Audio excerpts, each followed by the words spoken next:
So the same yardstick that I've been showing, my trusty yardstick here. So all this time we've been looking at forces that are pulling on it. And what is that force called? Tension.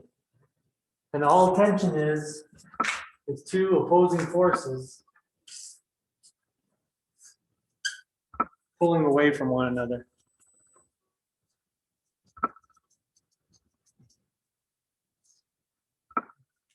So in your free body diagrams, your arrows are basically going to just be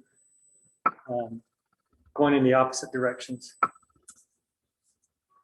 So if I do this now what force am I applying to it? Which directions are they heading? They're going towards each other. Towards each other, right? So all we're doing now is just flipping the arrows.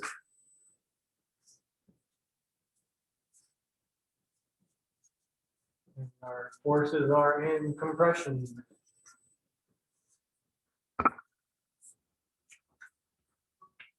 So these two forces are probably going to be the basis, or probably they are going to be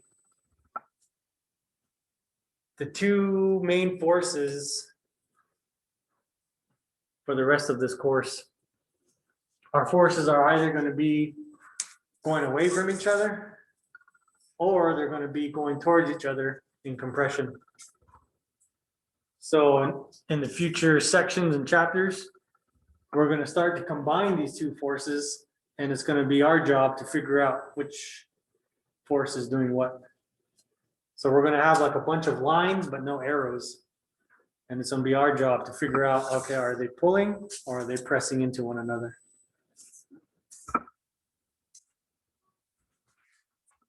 So I think that's going to be one of my principles after units.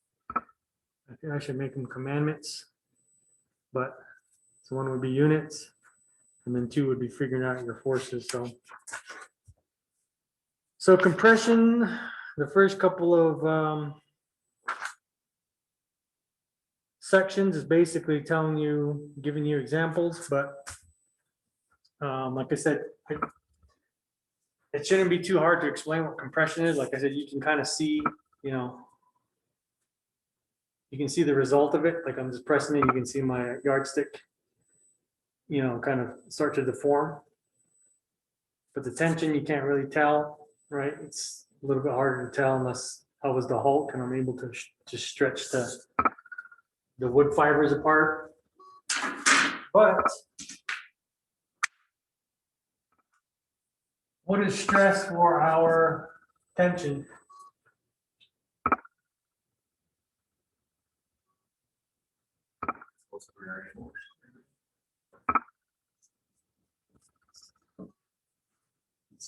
Can anyone guess what stress is for compression?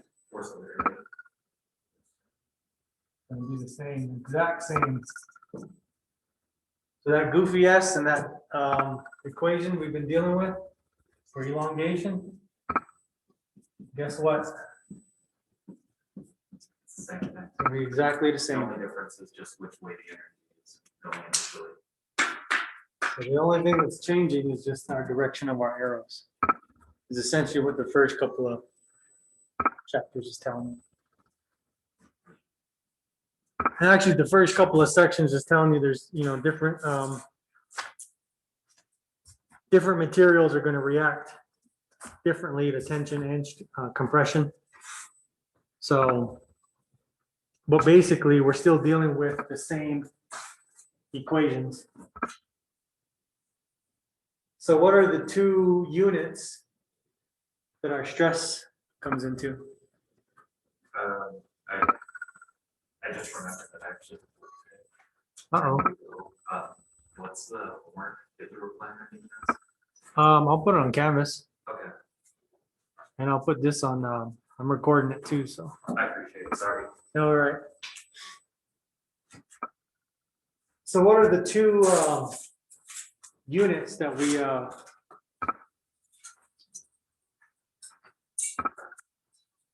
convert our stress into? It's one of two units. square. It's either pounds per square inch, and what's the other one? Which is pascals, right?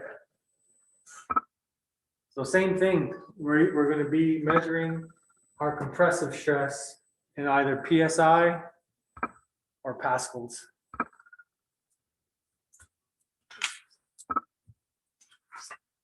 So the main thing to remember is just, how far am I going to? 3.6.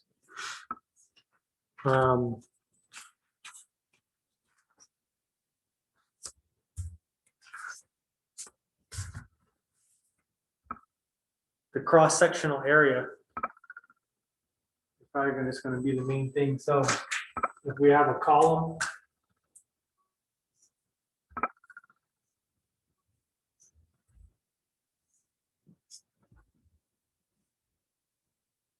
how much stress, if we cut this right here, how much stress is being applied on that cross-sectional area of our column? So first thing we probably want to do is just calculate the area of our circular area. And then we just need to figure out our forces.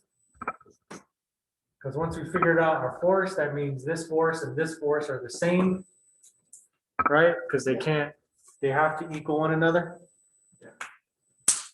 Or else then we'll be in motion, and that's not the scope of this class. So this force and this force are going to equal, but they're applying a compressive force. So how much stress is being applied to that cross-sectional area?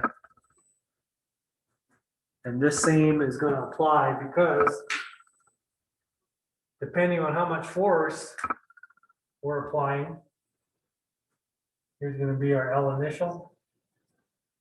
It's going to be our starting length for the height of the column. After we apply that force,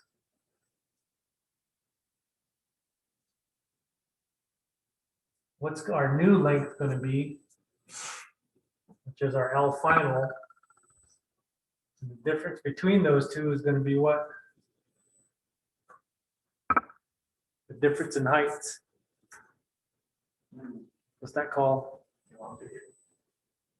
Well, I mean, the concept of it's called that, but what's the variable that we call it?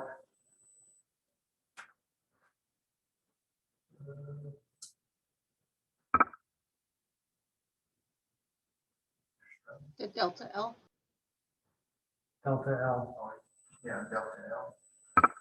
No, delta L is, what is this? And what is that? But it's measuring just that change right there. That's delta L. But this is going to be delta final or length final. That's going to be your length initial. So we're still dealing with the strain. So we're going to have strain on this even when it's still in compression because we're still deforming its shape, right? So whether we're going to stretch it apart, how much does it stretch? That's still elongation. And if we're pushing it together in compression, how much are we deforming it by pressing it down? So we're still going to have the same same formulas and equations in both of these forces. So nothing's really changing. All we're really changing is just the direction of our arrows. So now they're pressing into one another instead of going away. So these two is going to be very good to get familiar with, these two concepts, because like I said, from here on out, from the rest of the chapters, these are going to be the majority of the forces that we're dealing with. And all they're going to do is start combining them together now. So they're going to, like for a bridge, once we start calculating forces in a bridge, depending on which area, section of the bridge you're looking at, it's either going to be in tension or it's going to be in compression. So pretty soon we're going to start combining these two together. So, but just because the arrows are facing different directions doesn't change how we calculate the stress on it.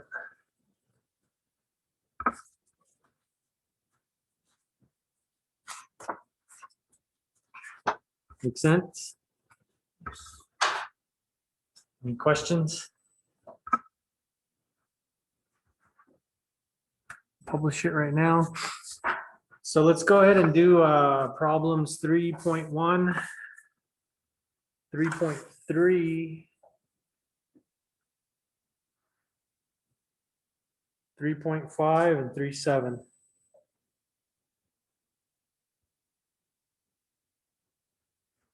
So for these questions, some of the areas you're going to use the appendix in the back of the book to find out the areas for some of these structural members. So on 3.1, it's a timber column. And the back of the book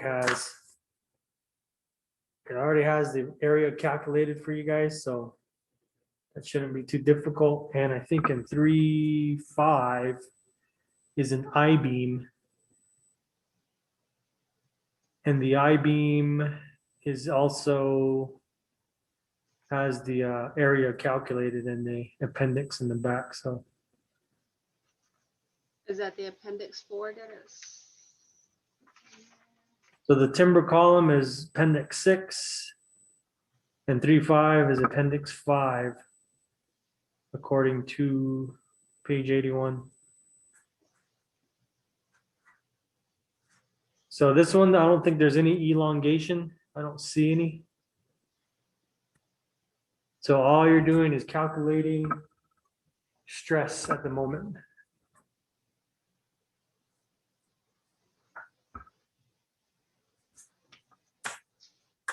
You said 3.1 is appendix what? It's written on page 81, Oh, never mind. appendix 6. Yeah, it's in brackets next to each problem.